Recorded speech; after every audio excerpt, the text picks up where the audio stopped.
Rwanda a jugé les génocidaires, 30 ans de bataille pour l'histoire. Avec plus de 2 millions de procès, le génocide des Tutsis au Rwanda est celui qui a été le plus porté devant les tribunaux. Bilan, en infographie, de 3 décennies d'intenses et difficiles combats pour la vérité et la justice. 30 ans après le génocide des Tutsis au Rwanda, perpétré en 1994, justice a-t-elle été rendue? En 3 mois, près d'1 million de personnes ont été assassinées. À peine 100 jours. Un massacre de masse qui avait été minutieusement préparé, de l'endoctrinement des populations aux aspects les plus froids de la logistique meurtrière. Au cours des années qui ont suivi, l'œuvre de justice a pris 1000 chemins, parfois longs, parfois détournés. Quand elle ne s'est pas retrouvée face à des impasses. Il y a eu les procès devant les Gakaka, au cœur des collines rwandaises. Les procédures conduites devant le tribunal pénal international pour le Rwanda, TPIR, basé à Arusha, en Tanzanie, celles jugées devant des cours de Bruxelles, de La Haye ou de Paris, en tout, plus de 2 millions de procès se sont tenus. Jamais, des bourreaux n'ont été poursuivis dans autant de lieux, devant autant de juridictions différentes. Retour sur ces 30 années de combat judiciaire. Les premiers pas ont été difficiles. Au lendemain du génocide, le système judiciaire est exsangue. En juillet 1994, quand le Front patriotique rwandais, FPR, prend le pouvoir à Kigali, beaucoup de magistrats ont été tués, d'autres ont fui. Les tribunaux ordinaires fonctionnent au ralenti et peinent à faire appliquer la loi adoptée en 1996.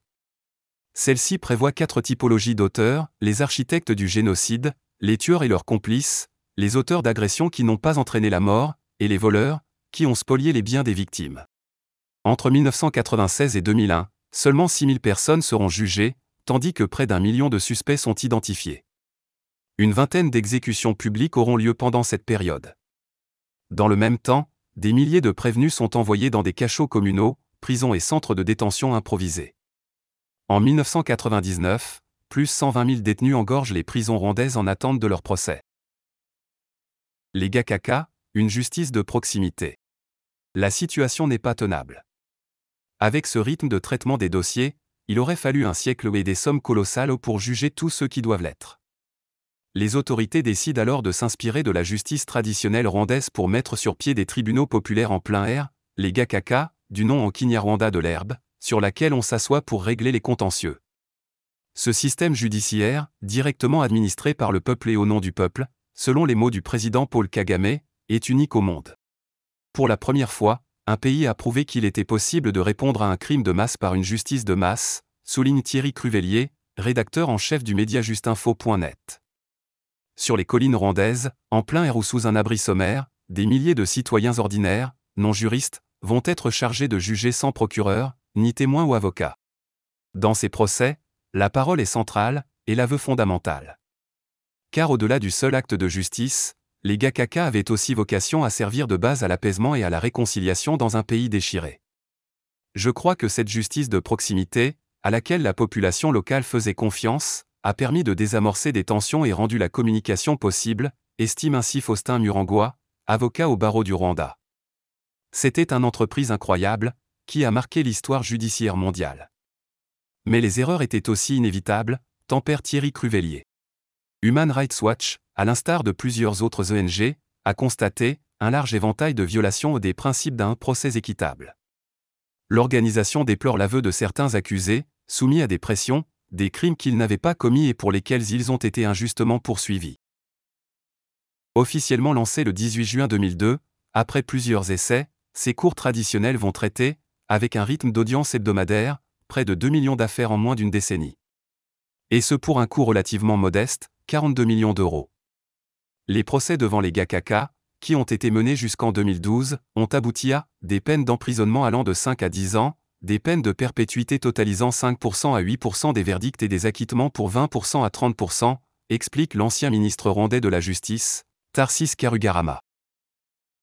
Bilan mitigé pour le TPIR.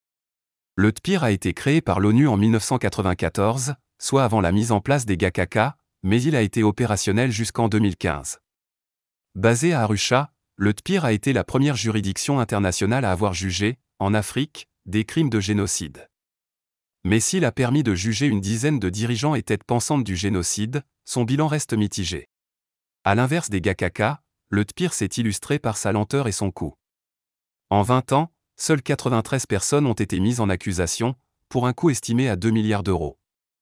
Autre critique portée par ses détracteurs, son mandat, considéré trop restreint. En effet, le TPIR ne jugeait que les faits commis à partir du début de l'année 1994, et excluait la période préparatoire du génocide, soit dès 1990. Le niveau de connaissance des magistrats, tant sur la spécificité du crime de génocide, que sur les ressorts culturels rwandais, a aussi été pointé du doigt. Pour la plupart des juges, des procureurs et des avocats, c'était la première fois qu'ils faisaient face à un génocide.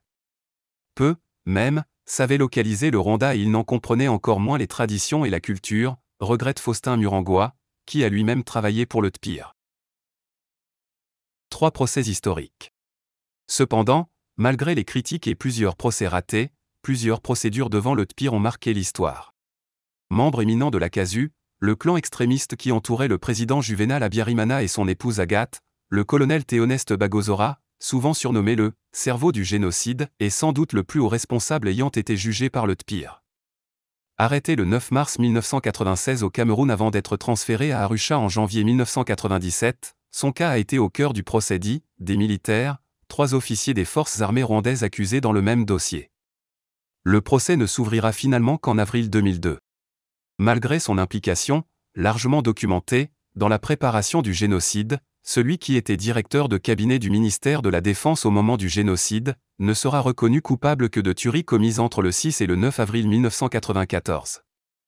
Essentiellement des assassinats ciblés de ministres du gouvernement de l'époque, et de 10 casques bleus belges tués à Kigali le 7 avril. Condamné à la prison à perpétuité en décembre 2008, il verra sa peine réduite en appel à 35 ans de détention. Il est mort en 2021 dans la prison de Koulikoro, au Mali, où il purgeait sa peine. Arrêté à Nairobi, au Kenya, le 18 juillet 1997, Jean Kambanda était le vice-président du Mouvement démocratique républicain, MDR. 2 jours après l'attentat ciblant l'avion du président Juvénal Habyarimana, il devient, le 9 avril 1994, Premier ministre du gouvernement intérimaire. Au cours de son procès devant TPIR, il plaide d'abord coupable. Mais, rapidement, il revient sur ses aveux. Il n'a, depuis, cessé de nier le moindre rôle dans le génocide. Il a malgré tout été reconnu coupable de crimes de génocide, en 1998, et condamné à la réclusion à perpétuité. C'est la première condamnation prononcée pour ce motif depuis l'adoption de la Convention pour la prévention et la répression du crime de génocide de 1948. Il purge actuellement sa peine au Mali. En 2000, s'ouvre le procès du « Média de la haine », la tristement célèbre radio-télévision libre des Mille Collines, RTLM, l'un des principaux vecteurs de l'idéologie ethniciste dont les animateurs ont préparé les esprits, puis encouragé les populations à perpétrer les massacres contre les Tutsis. C'est l'une des séquences les plus emblématiques de la vie du TPIR. Depuis Julius Streicher, directeur de publication d'un journal nazi condamné à mort en 1946 pendant le procès de Nuremberg, aucun jugement portant sur la responsabilité des médias dans un génocide n'avait en effet été rendu. En 2003, au terme de 3 années de procédure, les juges ont conclu que les 3 accusés avaient bel et bien préparé les consciences au génocide. Ils ont été condamnés à des peines allant de 30 à 35 ans de prison. Au cours des années qui ont suivi, plusieurs des animateurs, vedettes, de la RTLM ont été condamnés, à l'instar de Valérie Bemeriki, ou de Georges Ruggiu. Simbikanga, Nyontese, les sœurs Gertrude et Marie Kizito. En vertu dans la compétence universelle qui permet aux tribunaux de juger un criminel quelle que soit sa nationalité, celle de sa victime ou le lieu du crime, un autre front de la traque judiciaire s'est ouvert en Europe et en Amérique du Nord. Depuis 1994, 11 pays occidentaux ont ainsi arrêté puis jugé ou extradé une trentaine de présumés génocidaires.